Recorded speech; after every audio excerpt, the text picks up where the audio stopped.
வீட்லயே ஹோட்டல் மாதிரி சுவையான மட்டன் குழம்பு செய்யலாம்னு தெரியுமா? சில சிம்பிள் ஸ்டெப்ஸ் ஃபாலோ பண்ணினா மட்டன் குழம்பு திக்கா ஃபிளேவர்ஃபுல்லா சூப்பர் டேஸ்டியா வரும். இப்போ ஸ்டெப் பை ஸ்டெப் பாப்போம். முதல்ல தேவையான பொருட்கள்: மட்டன் 1/2 கிலோ, பெரிய வெங்காயம் 2, தக்காளி 2, இஞ்சி பூண்டு விழுது 1 மெசக்கரண்டி, மிளகாய் தூள், மல்லித்தூள், கரம் மசாலா 1 மெசக்கரண்டி, மஞ்சள் தூள் 1/2 தேக்கரண்டி, உப்பு தேவைக்கு, எண்ணெய் 3 மெசக்கரண்டி, மேலும் கறிவேப்பிலை, கொத்தமல்லி.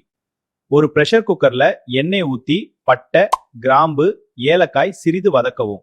பிறகு வெங்காயம் சேர்த்து கோல்டன் பிரவுன் ஆகும் வரை வதக்க வேண்டும்.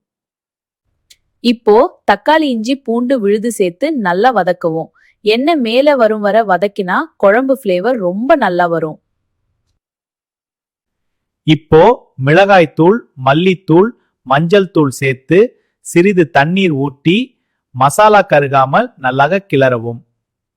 இப்போ மட்டனை சேர்த்து மசாலாவோடு நல்லா மிக்ஸ் பண்ணவும். பிறகு தேவையான அளவு தண்ணி சேர்த்து பிரஷர் குக்கர்ல 4 முதல் 5 விசில் வரை வேக வைக்கவும். குக்கர் திறந்த பிறகு கரம் மசாலா சேர்த்து சிறிது நேரம் சிம்மரில் கொதிக்க விடவும். அதனால் குழம்பு திக்காகும், ஃபிளேவர் அதிகமாகும். இறுதியாக கொத்தமல்லி, கறிவேப்பிலை சேர்த்தால் மட்டன் குழம்பு சூப்பர் அரோமா வரும்.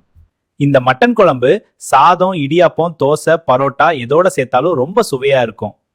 சரியான மசாலா, சரியான குக்கிங் இருந்தா வீட்லயே ஹோட்டல் மாதிரி மட்டன் குழம்பு செய்யலாம்.